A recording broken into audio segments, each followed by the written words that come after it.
días, mi nombre es Leonardo Apoyo, mi compañero de personal, representante del proyecto titulado Evaluación de Contenido Introductorio a la Lengua de Señas dirigido a personas de la Unión Educativa del Grupo Americano, que en lengua de señas se expresaría de la siguiente manera.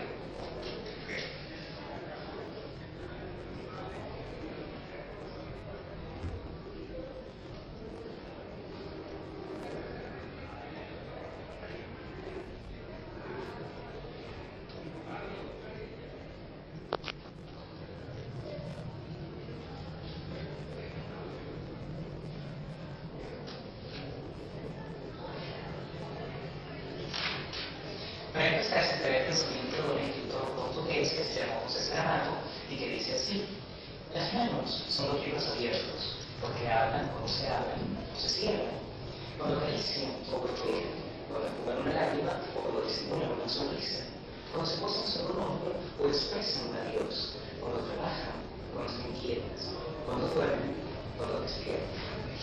Día a día uno se ve rodeado de sonidos, que ya puede ser la alarma del despertador, ya sea los ladridos de un perro, ya sea la voz de otra persona o simplemente música. En fin, constantemente uno se ve inmerso en un mar de melodías o ruidos, como se quiera ver, habituales. Sin embargo, muchos de estos sonidos pasan desapercibidos por una parte importante de la población, y justamente aquella que está formada por las personas sordas. Como resultaría esencialmente la pérdida de la capacidad auditiva, las personas con esta condición pueden desarrollar muy bien una vida normal, solo necesitan de servicios de una capacidad que les permita superar las barreras de la comunicación. Por eso es de gran importancia que en los espacios educativos surjan ideas, proyectos, debates y estrategias que permitan un acercamiento entre las personas oyentes y las personas sordas. Una de las principales barreras de la comunicación que tienen las personas sordas es el hecho de la falta de conocimiento por parte de la gran mayoría de personas con respecto a la lengua de señas. Y esto a su vez implica que no se realice una buena comunicación entre las personas oyentes y las personas sordas, y también por otra parte el que no se puedan sentir realmente integradas a la sociedad. La lengua de señas es una lengua natural de configuración y expresión gestovisual y espacial, y de percepción visual, o incluso en algunos casos de personas con sordoceguera táctil. Mientras la comunicación oral se realiza a través de un canal vocal auditivo, el lenguaje de señas se desarrolla a través de un canal visoespacial. Para darle la importancia exacta a todos los sentidos en toda su dimensión, es necesario darse cuenta que ellos son el medio a través del cual uno percibe los mensajes de otros individuos. En el país en el que se fundamentan los métodos de estudio de investigación, Venezuela, no existen los suficientes profesionales que manejen ambas lenguas, tanto el español como la lengua de señas.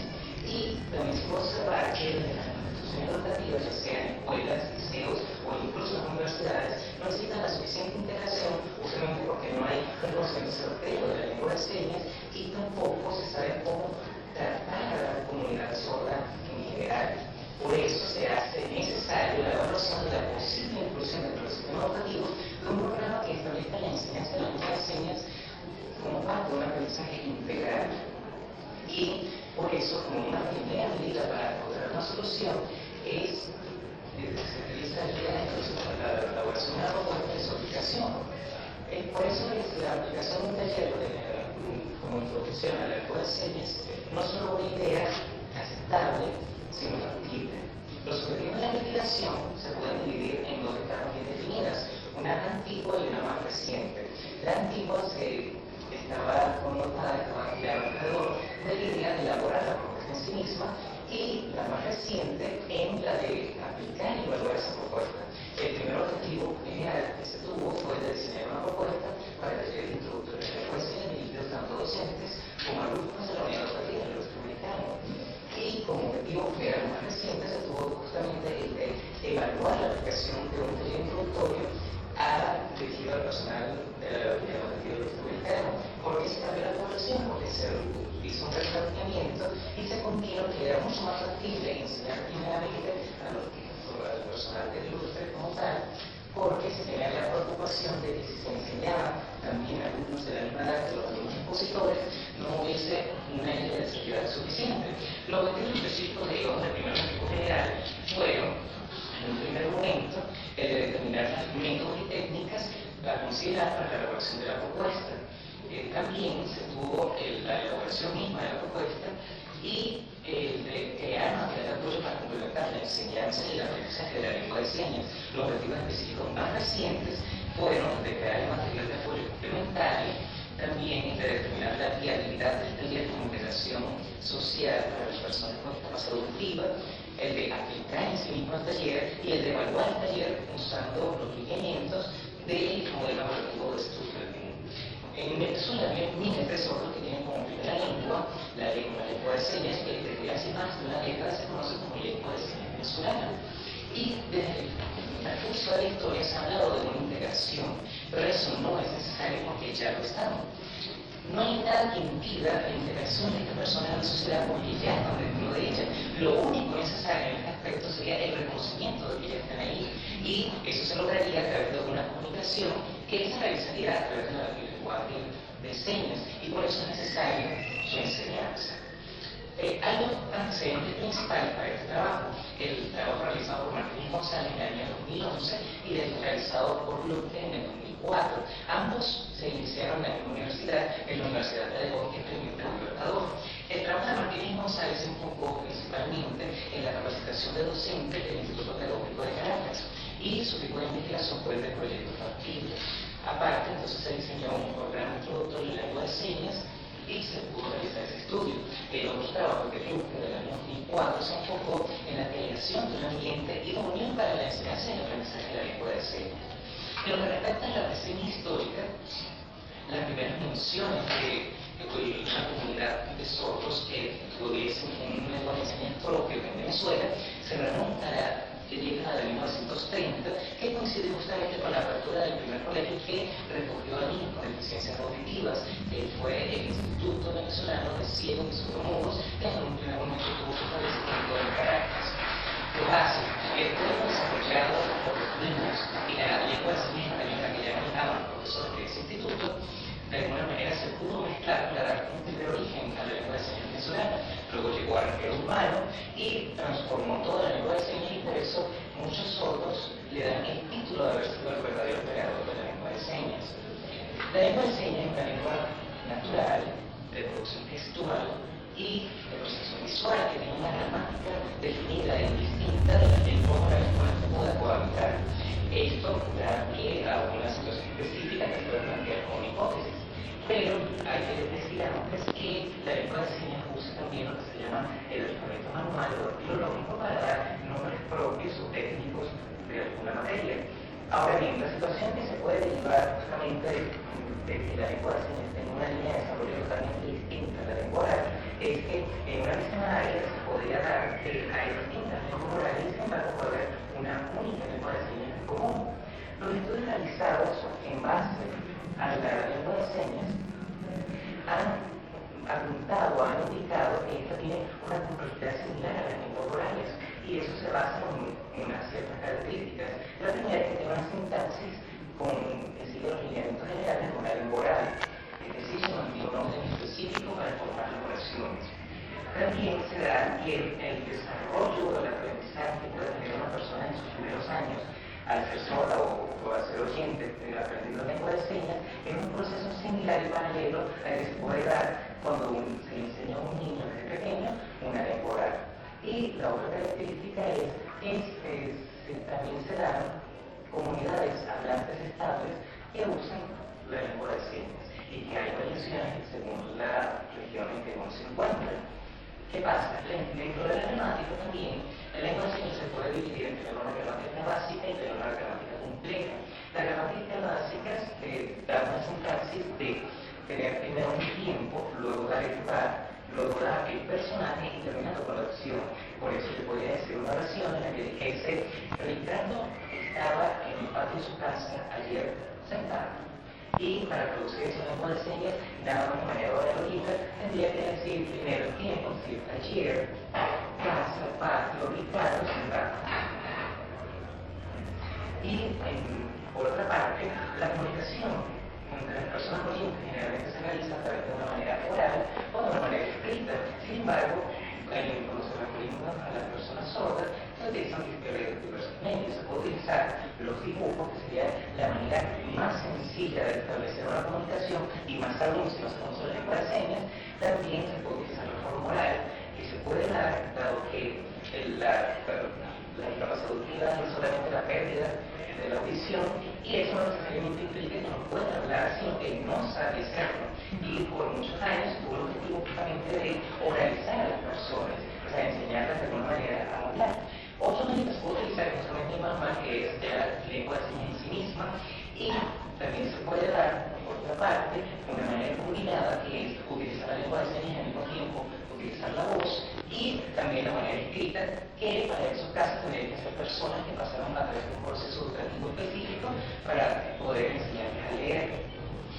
Por otra parte, también el concepto de discapacidad, a partir de la ley para las personas con discapacidad, se define como la condición concreta de una persona que está influida por factores biopsicosociales que evidencian o demuestran una disminución o una supresión de las capacidades sensoriales, motrices o intelectuales, y esto también se especifica allí, que esto no implica necesariamente una incapacidad para integrarse a una sociedad.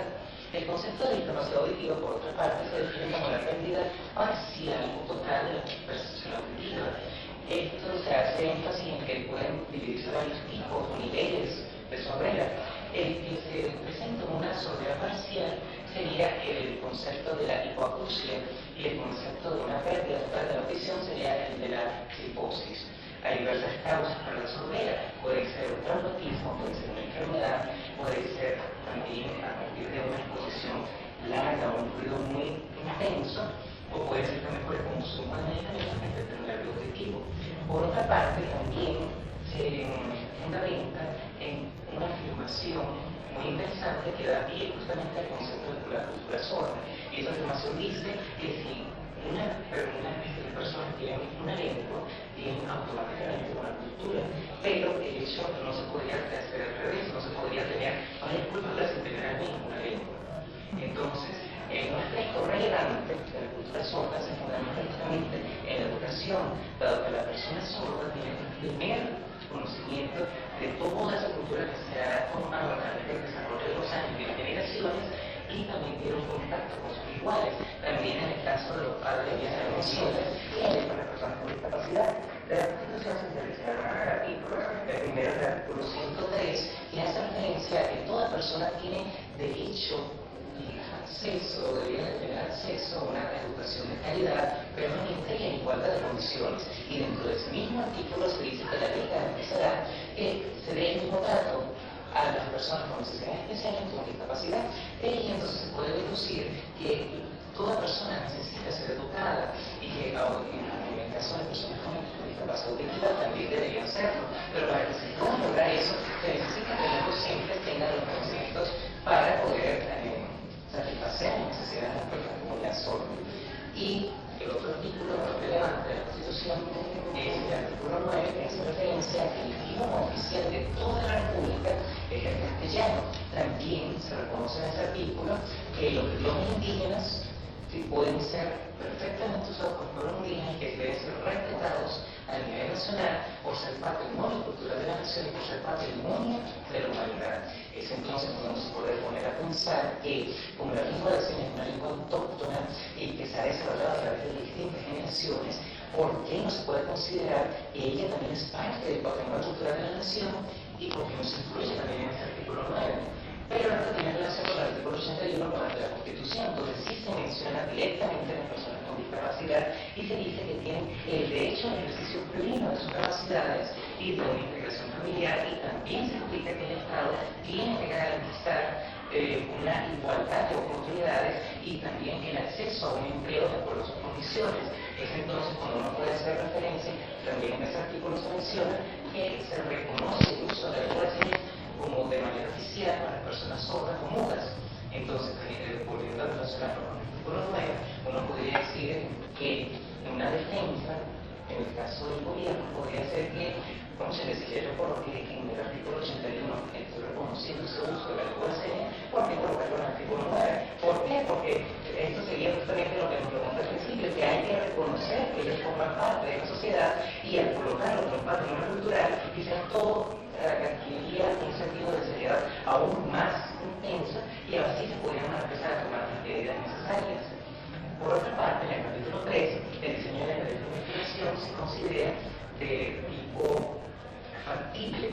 ¿Por qué? Porque cumple con la afirmación de la definición inicial de ese proyecto, que dice que un proyecto factible debe ser aquel que elabora una propuesta para enfrentar una problemática que afecta a su vez a un grupo social. ¿Qué pasa? Para analizar la cuestión, la propuesta que se nos da sería justamente el de aplicar un taller introductorio de lengua de señas. La problemática sería la capacitación de los docentes para poder satisfacer las necesidades de la comunidad sorda, y el grupo social involucrado en todo esto sería de la comunidad sorda en sí misma. El tipo de investigación en un primer momento fue de un tipo de investigación proyectiva, de acuerdo a los objetivos generales que estuvieron desde el principio, generales y específicos. Y al avanzar en el proyecto se pasó a hacer un tipo de investigación evaluativa de acuerdo justamente a los objetivos generales y específicos. Por otra parte, las variables también se dividen de esa manera cronológica.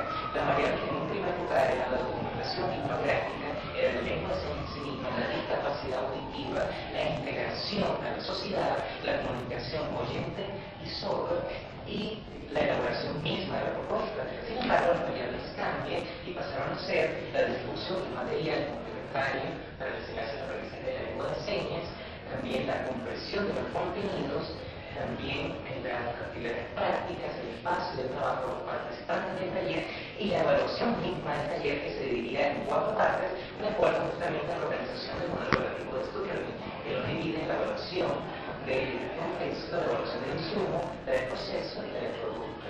Por otra parte, la población, en primer lugar, idealmente era justamente los docentes y el último de la unidad nativa norteamericana. Como ya se planteó, se hizo un cambio y pasó a ser justamente el personal del norteamericano, pero en ambos se mantuvo igual el 100% de la población.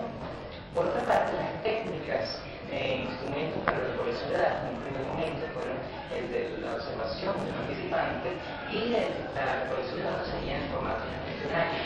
Luego, su formato gestionario, en lo que el taller de análisis de datos se pasaría a un proceso de evaluación y sería el análisis cualitativo a través de un modelo evaluativo.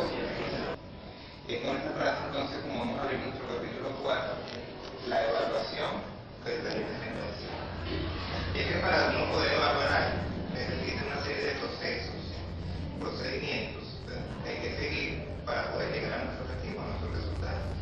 Nosotros como grupo hemos tomado como modelo evaluativo al señor Daniel Zuckerberg, que fue el que fundó el Departamento de Evaluación de la Universidad Estatal de Ohio de los Estados Unidos en 1965 y que fue director de ella hasta el 2002. Es conocido como una de las personas más influyentes en el mundo de la evaluación hasta nuestro día.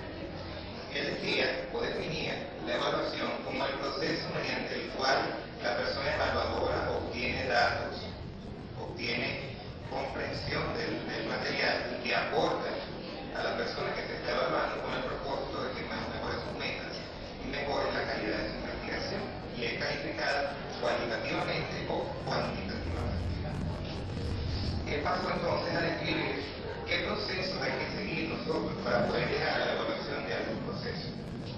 Por ejemplo, como ya lo mencioné yo antes, la evaluación del contexto, del insumo, luego del proceso y como último de los resultados. Cada una de estas partes está ubicada en nuestro taller de lenguaje. La evaluación del contexto es aquella que se encarga de analizar el ambiente de las posibilidades, de todo lo que envuelve al crear documentos, que hay un ambiente adecuado a las necesidades de los participantes. Y con esos datos obtenidos ahí, entonces pasamos a la evaluación del insumo, que es donde yo hago mi planificación, que es donde yo hablo de lo que voy a hacer, donde estructuro las clases pensando en los datos ya obtenidos en la evaluación del contexto. Luego de esto, entonces viene la evaluación del proceso, en donde yo voy a aplicar lo que establecí en la evaluación del insumo en mi planificación. ¿Para qué? Para que de esa manera yo pueda apreciar si eso se puede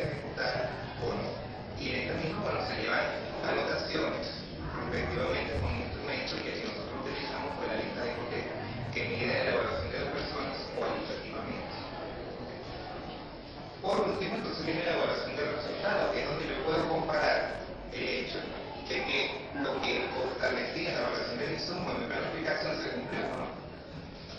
Entonces hay que evaluar, ¿verdad?, cada una de las clases, cada uno de los procesos con los resultados que reales que se tuvieron.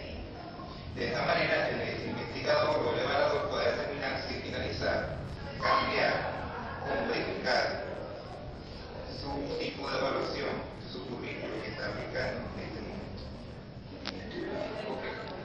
Entonces, yendo paso a paso, llegamos a los métodos o a lo que nosotros teníamos pensado hacer, nuestras metas dentro de este taller. Como lógica principal era establecer la enseñanza básica de la lengua de señas venezolana. Pero nosotros no nos quedamos ahí porque queríamos ir más allá, ¿verdad? Porque el hecho de que aprendamos algo no nos había aprendido en primero, y también queremos necesitar para nosotros. Queríamos llegar a eso. De hecho, los estudiantes, claro, comprendían eso y ellos también sentían esa necesidad porque decían, ¿verdad?, que nunca habían tenido una capacitación previa a esto. Es ahí entonces cuando pasamos al análisis de nuestras necesidades, porque aquí en la institución nunca se había previsto ese hecho de que alguien pudiera entrar con una discapacidad auditiva y ¿qué vamos a hacer? Eso era un planteamiento que los profesores les preocupaba. De hecho, en nuestra investigación pudimos descubrir que aquí había una persona con discapacidad visual, que ella grababa las clases mediante una grabadora y después los profesores le ayudaban con otro tipo de evaluación. ¿Y cómo atendemos a esa persona? Puede evaluarla, ¿cierto? Puede tratar con justicia. Pero la realidad sería que a la persona se le diera un tratamiento especial. Pero para hacer esto entonces requiere una capacitación del personal docente. Porque como yo vengo en un salón donde personas que sean oyentes, que haya una persona ahí con discapacidad auditiva, ¿cómo yo lo atiendo si yo no sé manejar la lengua de señas? No sé manejar nada sobre eso.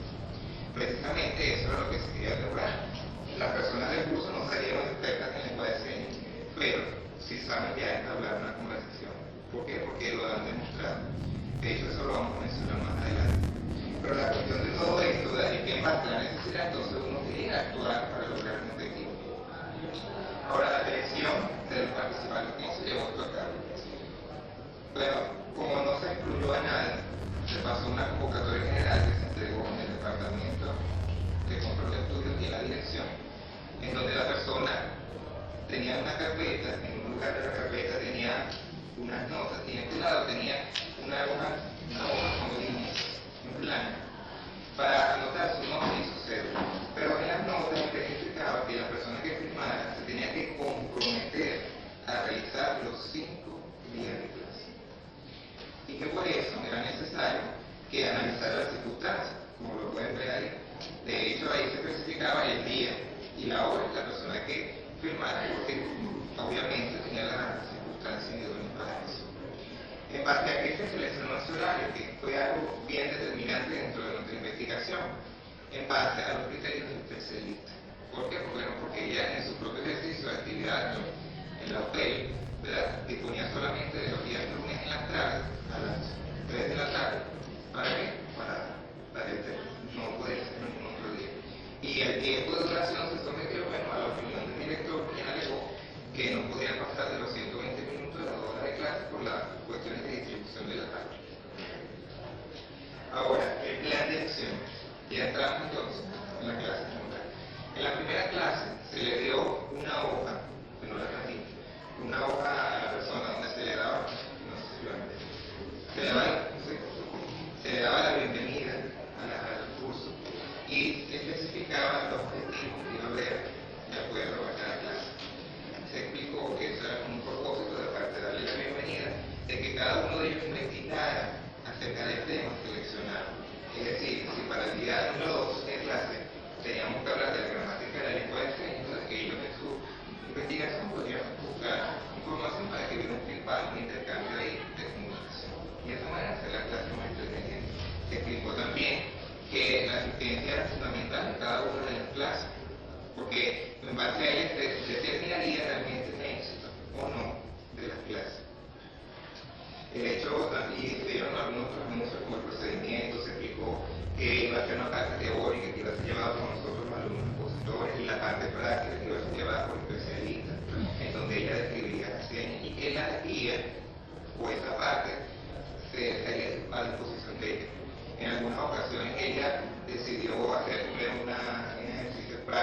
mover la mano para tocar los músculos. En otras ocasiones he sido hacer juegos didácticos por su cuenta, porque nosotros en la parte teórica también teníamos juegos didácticos en los cuales reforzábamos la capacitación o la enseñanza que se le dio en la clase anterior. Por ejemplo, en una clase se explicó las señas relacionadas a la familia, lo que le llamarían la fórmula de tratamiento, los meses del año, las formas de saludar. Entonces, en un lado de la hoja se tenía una seña y en el otro lado la palabra correspondiente a esa seña. Entonces, si se le mostrara por aquí, por ejemplo, familia, ella debe hacer la seña correspondiente a familia, que es así. O si decía la seña así, ya tiene que decir que era esta palabra. Y yo me gustó bastante porque había una clase dándole sabor, dándole incentivo, porque estaba pura teoría, pura hablar aquí, ¿verdad? Se hace bastante tedioso. Además nos apoyamos con medios visuales, que son el televisor del liceo, en donde se presentaron unas diapositivas que mostraban el contenido establecido para la clase de ese día. Ok. Ahora, si hacemos todo esto, ¿verdad? Pasamos aquí a definir cómo fue nuestro trabajo. Si lo tuviéramos que estimar en una escala de regular, bueno o malo, diríamos que fue regular. Pero regular condicional, y voy a explicar por qué. La cuestión que realmente afectó aquí fue la asistencia. La asistencia se lo determinante y de hecho algunas de las actividades se cambiaron en cada una de las clases. No completamente, pero sí tenemos algunas pequeñas cosas como variaciones en juegos didácticos.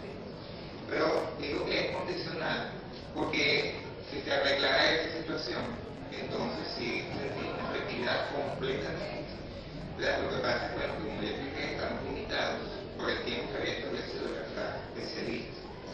De hecho, muchos profesores alegaron que si fuera sido 8 días hubiese sido excelente. ¿Y por qué decimos que sí vale la pena? Porque ellos realmente aprendieron. No queríamos determinar cuántas veces fuera, no queríamos determinar qué hacían, sino qué lograron, qué aprendieron con eso, si lo están aplicando bien. Uno de nuestros estudiantes, o de los participantes, estuvo muy contento. De hecho, la profesora Oleri, que fue uno de los participantes, trabaja en un centro, creo que es la Misión Rivas, en la Unidad Educativa, los días sábados, en donde ella trabaja con personas con discapacidad auditiva. Y ella fue una de las personas que motivó a hacer esto. ¿Por qué? Porque se supone que si ella estaba en ese medio, era la coordinadora de ahí, no comprendía cómo hacer eso, estaba limitada. Ahora ella se siente mejor, ¿verdad?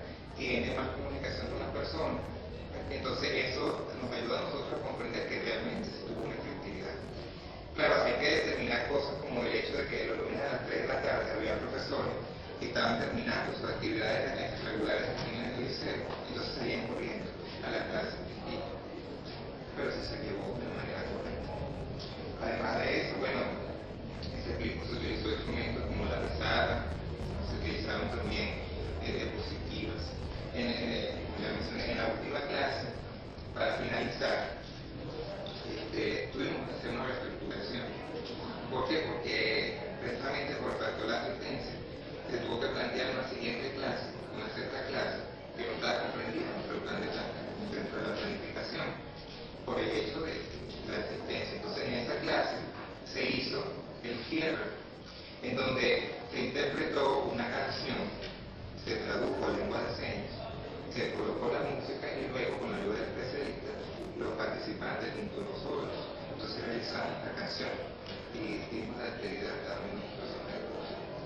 Muchos se preguntaron por qué no habíamos dado reconocimiento. La razón es que para poder dar un reconocimiento de lengua de señas tiene que estar aprobado bajo una institución, tiene que ser un curso pago y tercero tiene que ser más de 8 encuentros, de 18 encuentros. Entonces todos esos factores lo permitían. Y eso fue una de las cosas que se especificó desde el primer día, no se iba a nada, pero que la persona que estuvo interesada realmente en mejorar su aprendizaje, su calidad humana, estaba muy bien. Capítulo 5. Las recomendaciones para comenzar. Se recomienda que nosotros, como institución, debería continuar con este aprendizaje, pero de manera más profunda.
que permite que la persona pueda reencarnarse.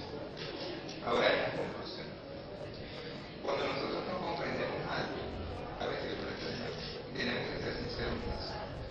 La cuestión está, ¿verdad?, en que como humanos tenemos una necesidad de ayudar a los demás. A veces todas las personas, no todas las personas, pero hay personas que tienen un corazón duro, donde se cierran a lo que no conocen. Y eso era el propósito del año pasado mío, y este año yo animo a hacer trabajar en eso precisamente porque comprendemos que ese mundo es un mundo muy bonito. De hecho, aprendimos nosotros más la lengua de señas por el del especialista. Nos motivó más a esa persona, ¿verdad?